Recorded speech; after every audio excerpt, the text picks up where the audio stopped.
Welcome to Game Soup. It's a game design podcast where we throw ideas in a pot and see what's cooking. I'm Chloe Montgomery, and I'm joined this week by your monster's monster, Kayla Day! Game Soup. You spent... right before we started recording, Aww. Kayla was trying to open up a can of Monster as we synced the recording.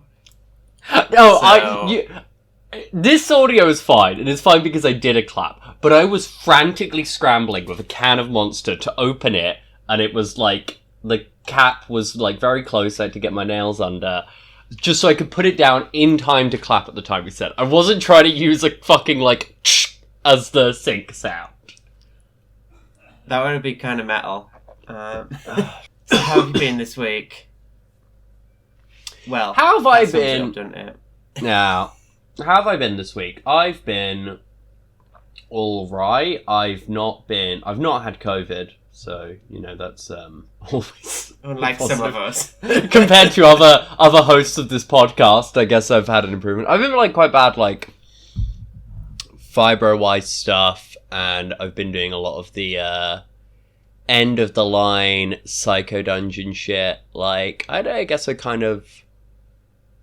a bit of a waste week after having had, like, a sort of busier thing around, like, my birthday and whatever. I've been exhausted a lot, but, yeah, how's your week been? Infectious, I hear. Well, hopefully not infecting anybody, but, yeah, I've had COVID. We had to not record last week because I couldn't speak. Yeah, no, shit is not ideal, let's say that. But I'm on the other side of it. I wouldn't be recording if I wasn't. Fingers crossed. But yeah. Yeah, that's good. That's good. This is a weird one where I'm in the middle of this happens recording-wise loads of times, but, like, I'm in the end of the Psycho Dungeon campaign. By the time this episode comes out, it's done. It's over. So I have no plugging to do, but I, Kayla, am still carrying all of the stress of a person in this moment who has loads of plugging to do. But if I do any of it now, it's pointless. But you can find it on BackerKit or something, probably, I don't know. Yeah, but not by the Saturday. I've not got that turned around that quickly. Like, there's very much in the... You need to take a break from plugging a bit. There's a sale on your website. I don't know. Yeah, there's like... you can always buy stuff from me easily. It's just a funny thing. Use code GameSoup to get 20% off one thing. We won't tell you what thing. You gotta figure it out. If you didn't find it, that's just that. So, we still have a bunch of audio clips from when I Attack podcasted at UKGE, which feels like it was a lifetime ago now, but... Well, still this month at the time of recording, but yeah. Yeah. No, it totally does. We're gonna go... Who's the first one we're gonna go into? We've got one from Poe. I'm sure they'll introduce themselves. I don't know if they will, it's Poe, but let's give it a listen. Hi, we're live at UKGE 2024. Am I about to be in Game Soup? You're about to be Game Soups. Shit! Can I get your name and who you're working for? My name is Poe and I'm working for SoulMuppet. Fabulous. Spooky games for nice folks. Can I get a random word, please? Elastic. Elastic, thank you very much. No worries. Okay, Poe did sort of introduce himself in the relevant to UK Games Expo context. Poe also gave us a word... Not last week, but at the live show at UKGames. So we've got Elastic. Elastic, I think, is fun. Yeah. Sometimes I listen to the ones we get from Attack Podcasting, and I'm like, God, you have just screwed up. Do you have it in the moment? Because I don't usually do the Attack Podcasting. Yeah, I just go up to somebody and I'm like, hey, would you like to be on our podcast? It's just a game design podcast, and it's going to ask you for a word, and you can give yourself a plug, but I'm just like... Pretty much always like, yeah, okay. But do you notice a thing when someone says, like, a certain word where you're just like, I'm gonna hate you so much for that in 2 weeks? No. Still, two alive on the high of Attack podcasting. And who are we gonna combo Elastic? Let's go with the next one on the list. We're live at UKGE 2024. Please introduce yourself. Hi, Hi, I'm Sasha Sienna. I'm one half of MacGuffin and Company. We make smart games for cool weirdos. Do you want me to say my random word now? Yes, give me a random word. Reliquary. I've mispronounced it. Reliquary. Oh. Thank you. Reliquary. That is... Yeah, MacGuffin and Company were right. Oh next to yeah, last they're time, super so they lovely. cute. Were you there when Laurie O'Connor was acting as a bouncer for their stall?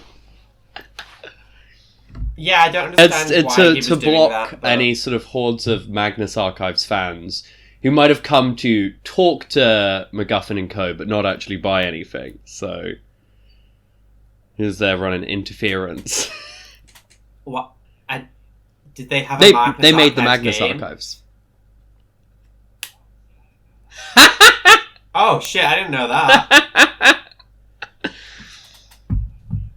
They should advertise Well, I think that it's the thing more, because I it think. doesn't necessarily always. I don't know how it does or doesn't like translate into other stuff. But yeah, I mean, I don't know who has guys, the I don't know. Like, I don't know if it's if everything is directly owned by them or not. That's like one of the big podcasts. I was surprised how the you fuck didn't did I know not know that? In this conversation. I'm just like, yeah, these are just some Tatterpig guys from across the hall. Pretty cool games. Not really read any of them, but yeah, I like the stand. They had sweeties. I'm reminded of, but this is always about horrible people, so I don't want to riff on it directly. The like meme from the Conan O'Brien figure is like, no, I'm talking about Jeff Epstein, the New York financier. And you're so insistent on only knowing people through like their blog way. Like, I love the idea of someone being being aware of who Kieran is from RPGs, but not knowing Kieran writes comics would be funny to me. Okay, Reliquary and Elastic. What is... I feel like I know what Reliquary means, but I do want to double check. So, in fantasy stuff, it is where a lich keeps their soul. In real stuff, I do believe it is where a Duke keeps a bunch of sacred scrolls, or like... I see. Sacred, or like important scripture. So is it one that's been quasi-read? Yeah, I mean, it's like if you... A small box or shrine in which sacred relics are kept. Yeah, so it is typically a thing in like actual religion, but then I guess Gygax or somebody co-opted the term for like, yeah, it's where the lich keeps their soul. Ha ha ha, go destroy that, lol. Christianity as well as like Buddhism. Oh, okay. So yeah, I don't know what we can make with these, but... Oh, right. I do actually have the specific Jewish reference, is the term phylactery. Phylactery, yeah, okay.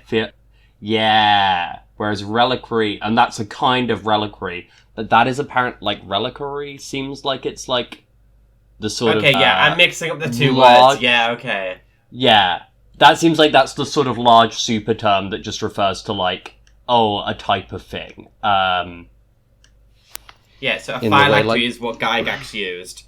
But a reliquary is just a space for sacred things. For sacred, relics. And we comboed this with Elastic, which is interesting. So, do you think... I feel like maybe this is not a game about... Yeah, I think it's... Stealing giving, people's relics. Like, maybe it's about... Okay, my brain's gone places. So, in Night at the Museum, there is a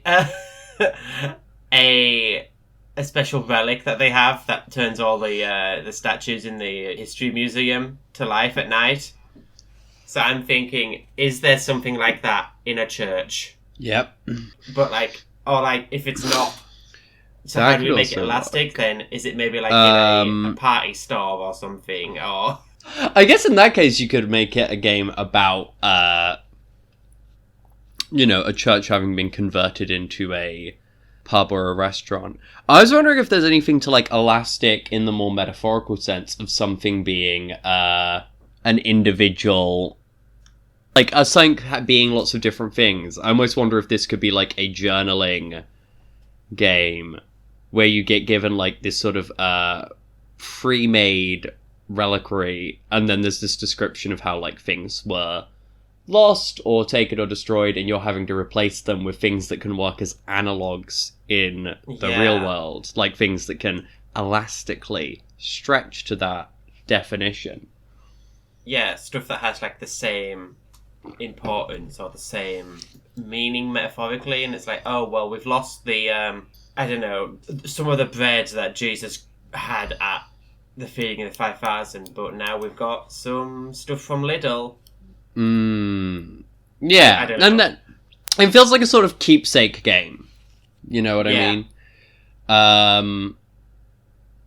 I feel like this would probably actually be a kind of good game, but is definitely only worth anything if it's written by someone with some relationship with religion rather than me.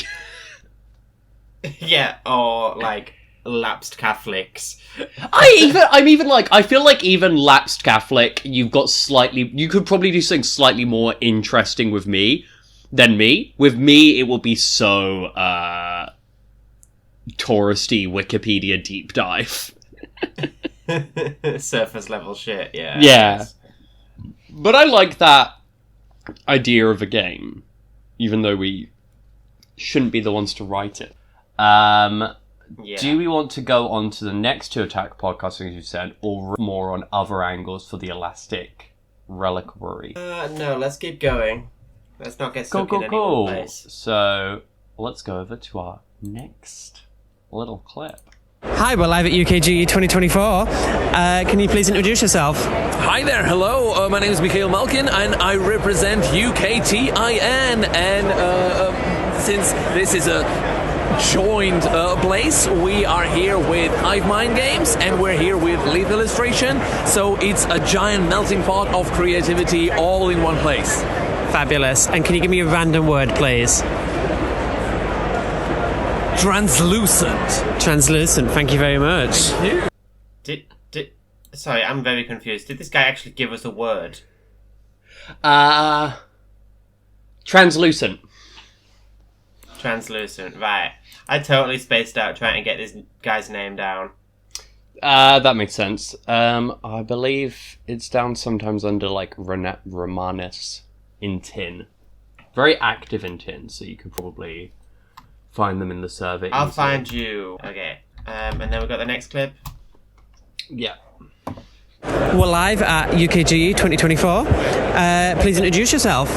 Hello, I'm Fiona Ruthven and I'm from Sleepy Sparrow Games. I'm Sadie and I'm from Sleepy Sparrow Games.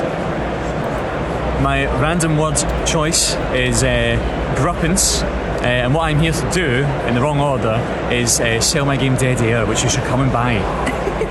Thank you very much. I'm gonna need to take another listen to figure out the word. Yeah, they definitely said Gruppence. Okay, you gotta Google. I'm gonna have to Google that. I think we just have to work out what Gruppence means. Because it's nothing. Wait, is it generally nothing? It's giving me cable ties on Amazon. Oh dear. Well, can we pretend they say tuppence? Yeah, maybe it is. That's a word. Oh dear. So we got tuppence and transparent. I'll give one more listen to see if I get this out, but I also heard Gruppence. I assume it related to Dead Air, but I can't tell how the word. This is also... I feel we need to clarify that it's literally just the audio processing is why we can't make it out because of the other sound in the room. Yeah. You still hear me? Yeah, I can hear you. Just wept. Okay, so definitely tuppence. Let's pretend it was tuppence. And translucent. Yeah. Well, we've got a name for the episode It's anyway. the episode named Gruppence. I feel like my mind to tuppence and translucent has gone to a very simple place. Invisible Heist. Yeah. Invisible Man Heist game. Okay, so... I mean, you just don't get caught. How does this work? I don't know if you don't get caught. I guess maybe you're all invisible people. And I think maybe you have to build your, invisible character, which kind of involves, setting what your sort of power limits are or aren't. And I think maybe they all work a bit differently. So, someone, it's you can be invisible for X amount of time at a time, versus someone being like, oh yeah, when you're invisible, your clothes and other stuff are kept, versus someone who's like, oh no, you're naked, and if you inhale anything or eat anything, that's going to be visible in your lungs for a bit, so like you got to be really careful in that way. You know, lots of individual traps could work up a thing. Have you ever played Stealing the Throne? That's like a mech heist game, which involves like cards at each sort of like obstacle approach point. I feel it's like, yeah, like a lot of that maybe, but I feel like maybe there's something about working out the individual powers of invisibility. See, the tuppence angle has me thinking it's like a historical thing, because like it's an older way of referring to money. Sorry, I yeah. can't hear Kayla. I'm still, I've got to stop. I keep getting distracted trying to figure out what Gruppence could be. Yeah, old school. So maybe we're also clarifying that this is a vintage era heist. We're going full Invisible Man, and we are going back to turn of the century. Yeah. Yeah. Victoriana, yeah. I don't know, like, yeah. I think that's fun. Yeah, that's I cool. think It there's gives it so spin. many different ways of doing, like, heist games, basically. Like, or like, yeah, like, there's obviously, like, the con angle, which I feel like very few RPGs do, because of, I guess, the relationship it has with information and misinformation. There's a more sort of, like, breaking and entering thing, which I guess you could do as more sort of traditional, like, dice roll stats.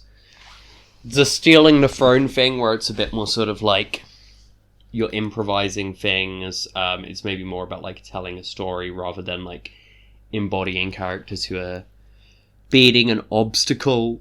So you have a preferred way of doing like heists or break-ins or crime stuff in RPGs? Because I don't know if I have a preference, having tried lots of different. I feel like, having done no attempts at writing this, I would do like, oh yeah, you like do the heist as like you have a big blueprint of the map or whatever of the bank, and you move your guys around and like you do the heist. But then if you were to get caught, you can reveal. You have a bunch of reveals, like a set amount of reveals.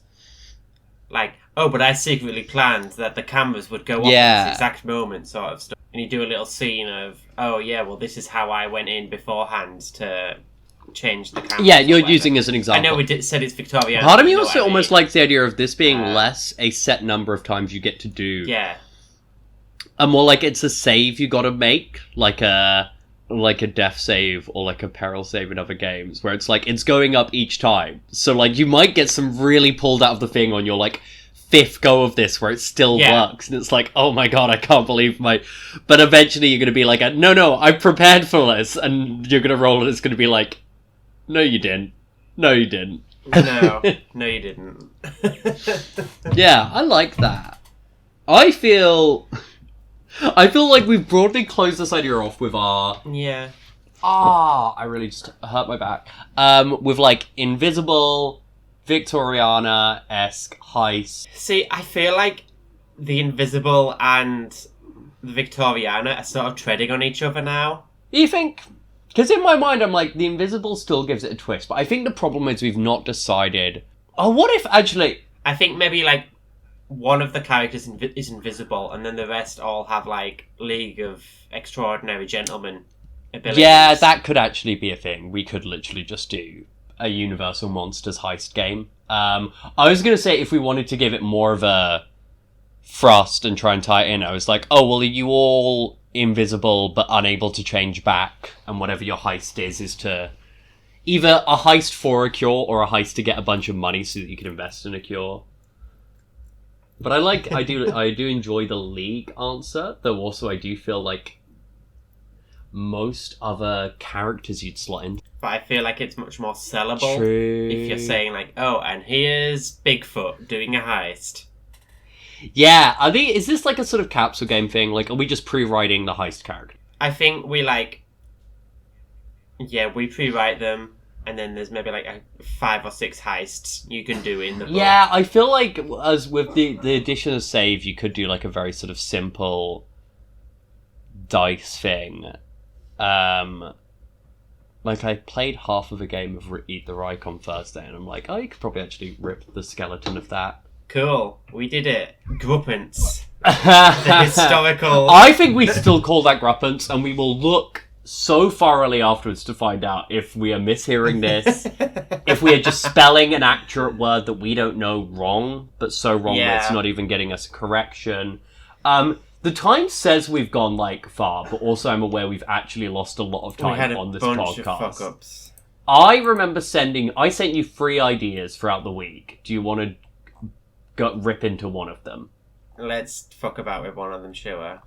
Well, this one I do want to solve because I've actually thought about it more than I necessarily would ordinarily like to. So I was reading Dead Letter Society because it's a game I picked up at UKGE, and I think it's really interesting. It's really worth checking out if you enjoy letters and vampires and stuff like that. And I've also been watching Smarty Pants on Dropout, and I was sort of thinking, I do enjoy this setup of game being set up where it's like you can be playing in person or very much like in real time together, but you're pausing to do these writing and doing this resolving, and I was like, that's fun. It feels like it would be too complicated to do a a 3+ letter writing journey, but also I'm like, but I do enjoy some of these stories more with this possibility and space for more things, and I was like, what could a game where your plot is like you are making PowerPoints look like? And I ended up writing more notes down. Have you actually started making PowerPoint RPG? I've not entirely started making it yet, but I feel like I could if I figured it out. The main reason I don't know if I'll make this is because I think the thing is, you'd use a lot of the skeleton of a letter writing game, where like you're drawing prompts, probably via like card pull stuff, to influence the sort of presentation you're making. Maybe like in Dead Letter Society or in other games, you have resources which you're spending. The big sort of problem I remember having though, and what was I'll either think of an interesting premise for this or I won't, is like, well, what's the point of this? Letters are more versatile than a PowerPoint. And I was like, okay, you're probably presenting to all of the other players who are all acting as their characters who are going to be presenting later. And I guess I was just like bouncing around what ideas. I was like, one was like, oh, you're a supervillain society, and you're all pitching your grand plans on how you're going to kill the hero you hate. And it's I was going to pitch like, oh, you are like the Illuminati or something, and you're going to pitch how we're going to change the weather, or we're going to install a new president or something. Like, and I feel like with that kind of setup, there's some element of voting at the end about like, well, this is the plan we're actually doing. Maybe there's some more like resources or stuff your characters could have. One I had was like, oh, you could all be like academic mages seeking funding. I worry that would end up being a bit sort of too straight-laced. One idea I had in a sort of, this would probably be goofy, but it also really takes the game away from what sort of like tradition, like what would feel like an RPG still, and would maybe feel closer to a LARP. Is like, oh, you're a film production company who are taking pitches from people. So everyone's drawing pulls and stuff to get, like, the horrible pitches that they're having to make. And then the more interesting one I did find, where I'm like, oh, there is something here. And I think it could make the sort of, like, prompt pulling you're doing to figure out your backstory, is where it's like, you're making a presentation to the appraisal house of the Thieves Guild. Like, you're all people who've just come back from, like, robbing or acquiring some kind of magical artifact, either via, like, a heist, or via, like, just, like, plundering or stuff. And you're making an argument, the presentation is you always trying to sell, like, the thing, you're going, like, look, I did all this work for this thing. I think it should go for X amount of money or whatever. I don't know, do any of these jump out at you as enough to justify the existence of PowerPoint game? I think I like the supervillain one, because everybody likes to do a big, like, Doofenshmirtz, like, big reveal of, like, their supervillain plot. And I think you could, like, have to write in, like, a sad backstory. Like, this is why I'm trying to blow up the moon, because when I was a child, I was never allowed to look at the moon because my father said it was full of wolves or something like that. Yeah. I think like this is very much an improv-y game. It's not entirely it's similar to another one of the games you pitched. I can't remember which one. Whereas like it's not a party game in the sense of a game you can just pick up at a party. It's a party game in the sense of like, oh yeah, playing this game is kind of having a party. Like, yeah, you're gathering around, you're all making these presentations to each other. Like, this game, I reckon, probably does actually take a while, because everyone does their preparations, and also probably everyone does their prep together in the same room, or over, like, a laptop or stuff. Like,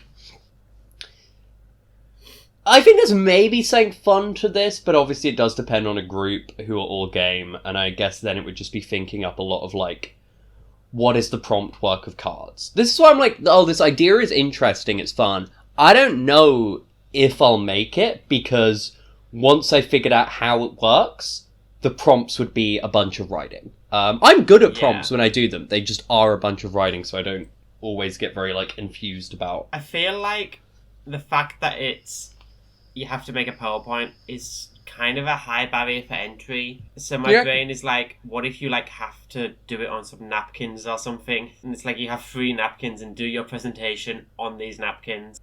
Yeah, I feel almost part of the fun is in putting in a lot of effort to something ridiculous. Yeah, okay, yeah, I get it. It's mildly a high bar. It's like, you don't actually have to do PowerPoint proprietary. Like, I definitely just, like, slides or wherever. But yeah, who knows? Thank you for listening to Game Should I go into one of my... Game Soup? Sorry for all the issues. Sorry, that's...